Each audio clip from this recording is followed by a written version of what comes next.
के जश्न है, पूरे बिहार प्रदेश में खुशी की जश्न है और पूरे भारतवर्ष में खुशी की जश्न है कि आज एनडीए की प्रचंड जीत हुई है। पूरे बिहार की चारों सीट हम लोगों ने हासिल किया है। उत्तर प्रदेश में 9 में 6 हम लोग ने हासिल किया और महाराष्ट्र में हमारी सरकार बनी है।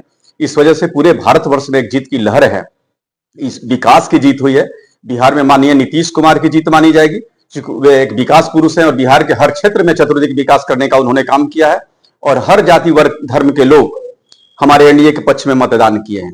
उसी तरह से पूरे माननीय नरेंद्र मोदी जी के मद्देनजर देखते हुए पूरे प्रदेश ही नहीं, पूरे राष्ट्र के लोग आज भारत का जो पूरे उज्जवल भविष्य नजर आ रही है, इसके पक्ष में, विकास के पक्ष में लोग वोट दिए हैं और भारत की मजबूती और एकता और अखंडता का प्रतीक है कि हमारी एनडीए की प्रचंड जीत हुई है।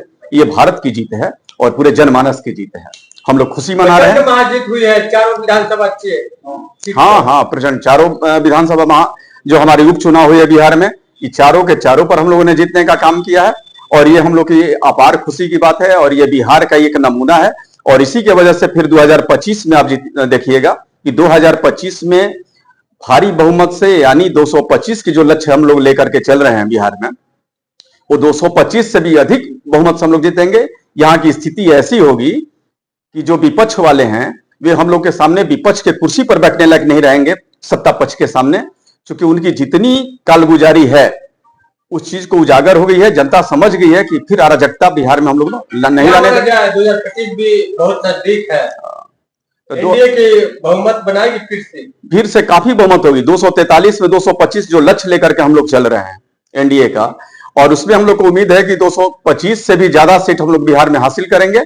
और जो विपक्ष वाले हैं, इंडिया वाले हैं, जो हम लोग के सामने, वे अपने विपक्ष की कुर्सी पर भी बैठने का संवैधानिक हक नहीं रख पाएंगे। वैसी इस जीत हम लोग के 2025 में होने जा रही है। इस बार महागठबंधन का तो टाई फिश हो गया सर, क्या कहिएगा? बिल्कुल टाई फिश होना ही है, चूंकि उनकी जो भी करामात है उसको जनता सही ढंग से दृष्टिकोण से अपना देख रही है और जनता आत्म समीक्षा करती है। और जब जनता समीक्षा करती है तो समझती है कि जो हमारे साथ छल कर रहा है, जो धोखा कर रहा है, उस व्यक्ति को जरूर सजा मिलनी चाहिए। तो जितने विपक्ष वाले लोग हैं जो जनता के साथ छल करने का काम किया है, जब छल करने का काम किया है तो जनता उनको सजा देगी, जनता उनको कभी चुनेगी नहीं।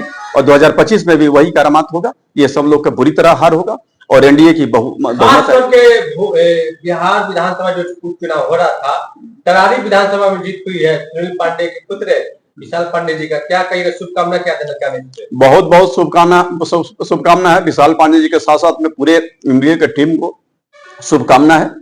ये चलते कि वे जीत जो हुई है विकास की जीत है। पहले भी हमने कहा था कि विकास के मुद्दे पर वहां वोट मांगी जा रही है और चूंकि माननीय सुनील पांडे जी जब विधायक थे तो उनकी विकास की जो गति थी पूरे बिहार प्रदेश में अनुकरणीय था और लोग प्रशंसा करते थे उनके विकास का, और वो चीज वहां के दिलो दिमाग में जनमानस के छाए हुए था। चूंकि बीच के काल में 9 वर्षों में सुदामा प्रसाद जी जो सीपीआई एमएल से वहां पर विधायक रहा करते थे, वे कोई काम नहीं करते थे, किसी प्रकार का कोई काम विकास का नहीं हुआ था। यहां तक कि जो राशि आवंटन उनको होती थी विकास के लिए, उस राशि का भी हिसाब वो नहीं दे पाए थे कि इस राशि को हमने क्या किया, कहां पर उपयोग किया। तो जनता के साथ छल कितना दिन चलेगा? जनता तो उस चीज को समझ रही थी। वैसी स्थिति में जनता उसी का रिएक्शन का हुआ।